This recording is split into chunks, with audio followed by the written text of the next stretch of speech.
Hey everybody, what's happening? Mike Miller with the Herald Times. My pal Jeremy Price. Back in the saddle once again, man. It's almost basketball Yes, season.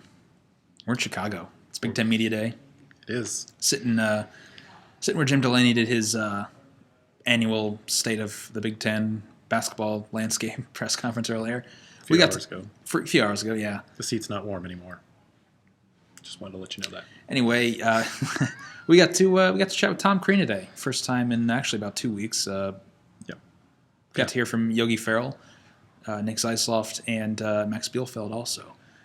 Already heard from Bielfeld this summer, but first time we've really checked in with the other guys really since about the springtime. I think we heard from Zeisloft over the summer, but Yeah.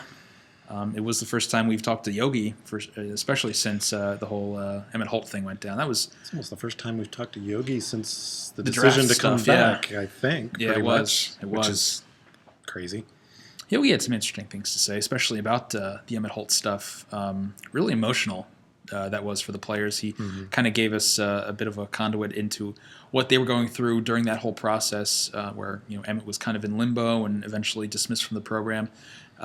He said that was a very very teary-eyed locker room that day when Emmett was let go from the program. It's something where Yogi said that he was a brother to these guys, and it was really close in the 1 year he was here, and suddenly they're saying goodbye to the guy, and we're never sure if they were going to see him again. It was just kind of a really emotional hit. So it was kind of interesting to hear from Yogi on that point. We'll have more on that later. But we also kind of talked about two of the other more important things that we found out today. Thomas Bryant dealing with we had a conversation earlier how to actually classify this, but we're going to say it's an injury. It's a sore arch of his foot.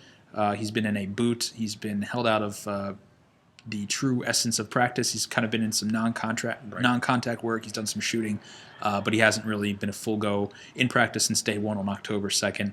And the most recent loss for this team in his front court is Colin Hartman, who took a big old knee to the rib from Troy Williams last week. So injuries are popping up.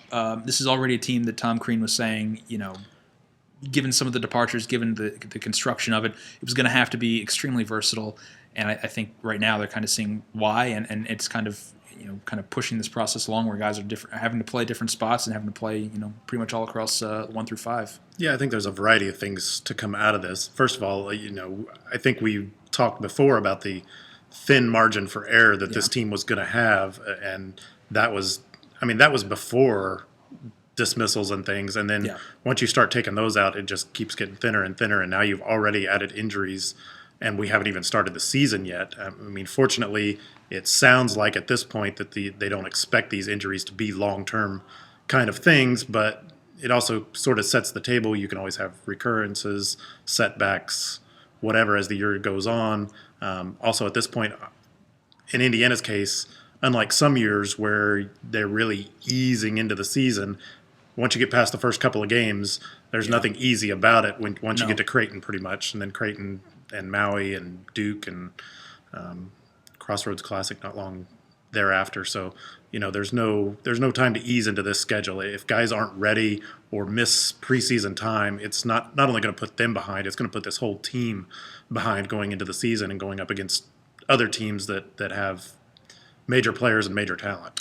To IU's benefit, I think it's worth probably noting that the longer preseason kind of gives them a little bit more leeway as far as working guys in and taking it easy, which is what they seem to be doing with Thomas Bryant more than anything.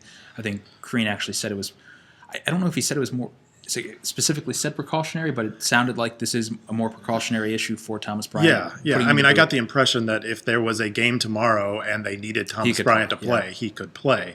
But rather than have this linger and be a long-term kind of working around it kind of thing, they just, shut it down early. Let's nip this now, get it better, heal up, move forward. Which is fine, but as you say, once it starts getting rolling here, these first week, having Creighton so early on the schedule, and when you look at the games after, as you already noted, it really will be all hands on deck once the season starts. You're right, there's no easing in. I think one thing that is good, beyond the Bryant and Hartman news is it sounds like James Blackman is getting back into the shape he was in prior to his knee injury back in July. I know when I spoke with Tom Crean in July, right when that injury was announced, he was saying that James was really coming off a strong summer period. I think one of his things he said to me was no one was having a more successful or more fruitful run of summer workouts than James Blackman prior to his injury. But talking today, it sounds like from Crean that James is kind of getting back to that point where he left off in July. He was a guy who really, I think, took a lot of the feedback he got from that NBA draft process and really started to apply that as soon as he could during the spring. And he's another guy who's kind of talked to Crean about this today. He's a guy who's really worked a lot with the ball in his hands, working a lot on initiating offense. And that's going to be a key for Indiana once this thing gets going in 18 days, 3 weeks, something like that. First exhibition. Yeah. First exhibition's probably less than 3 weeks. I think it is actually. Yeah, 18 days. Yeah. So, yeah, I think. Well, I guess as things are shaping out, the backcourt is in much better shape than the front court at this point. Yeah. Which I think maybe the concern was maybe a little bit the other way a few months ago, but that certainly turned around. And one other thing, going back to your earlier point, is. You mentioned sort of the emotional fallout of losing Emmett Holt and whatnot. And so it's kind of interesting to see how this team responds to that. Obviously, they don't want to talk about it a whole lot or get into it. But I think that it has the possibility to be something that this team actually uses in a positive manner in terms of sort of rallying around that, sort of unifying, bringing them together. So it'll be interesting to see if that pans out. And I think, speaking of bringing them together, another thing that a lot of guys talked about today was the trip to Baltimore over last weekend when they visited the Naval Academy, visited Johns Hopkins lacrosse, and, of course, the Ravens. And Nick Zeisloft was telling me just in terms of just team bonding that in a lot of ways this sort of substituted for the Canada trip that they had last year that kind of brought everybody together. It wasn't a substitute in terms of the practices and the games, but just in terms of getting off campus, getting away from everything, just the team together. It was just sort of a chance to sort of bond everybody together. It's an interesting parallel he kind of brought out there. And with that, I think you drew a comparison too with the time they spent at Johns Hopkins. I mean, kind of seeing a program that in some way almost mirrors their own. With it's a program with a lot of past glory and recently restored glory too, with some of the national championships they won in recent years. Getting to spend some time there too kind of gave them a vision of what could be down the road, through a complete buy-in. And I think that was one of the takeaways they got from Baltimore last weekend too. From here, we're just kind of getting ramped up for season. As we said, 18 days, man. Ottawa's coming up. Here's another thing. I mean, we're talking about exhibitions. Some interesting talk from Tom Crean about the exhibition slate. I don't know if you were here for that. A little bit of it, yeah. Yeah, he was saying that they were actually going to try to schedule West Virginia as an exhibition, which I thought was pretty interesting. Although, of course, and he was also saying he would have loved to play Bellarmine on the road in an exhibition environment too. But obviously, at Indiana, they have to play, I think, 19 home games, I think is including exhibitions. Yeah. So they're locked into a certain number. Yeah, and with the Maui trip this year, that they definitely had to get those home exhibition games to include in that slate. Touched a lot of bases though today. I think we learned a little bit. A little bit. Yeah.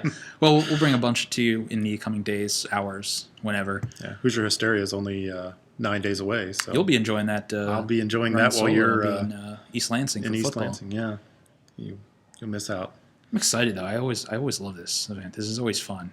Football is great too. Football feels like a real almost a carnival celebration of the sport, and this does too. But it's so compact, and you get so much out of it in such a short amount of time. And I love the basketball media days. It really gets me excited for the season, which we are very close to. We are very close to. I enjoy basketball media day, although I find myself complaining that I need more time. It's always the case. So we talked to Terry Morin today too. We did. We sending those quotes to our pal John Blau soon. He can deal with those. Yeah. I'm sorry, I shouldn't put it that way. He can turn those stories around. He can make more sense of it probably than we can. Exactly. So we'll entrust him with interpreting. Those words. Yeah. But an instructive look into Indiana basketball and where it kind of stands right now. A couple weeks away from the actual games. Till then, we'll try to keep you fed with some more stuff. As we said, we got a bunch of stuff to take home with us, and we'll keep churning that out. Does that about do it? Yep, I think that'll do it. We're going to hit the road. We're going to get stuck in traffic. We don't leave. Yeah. See you guys.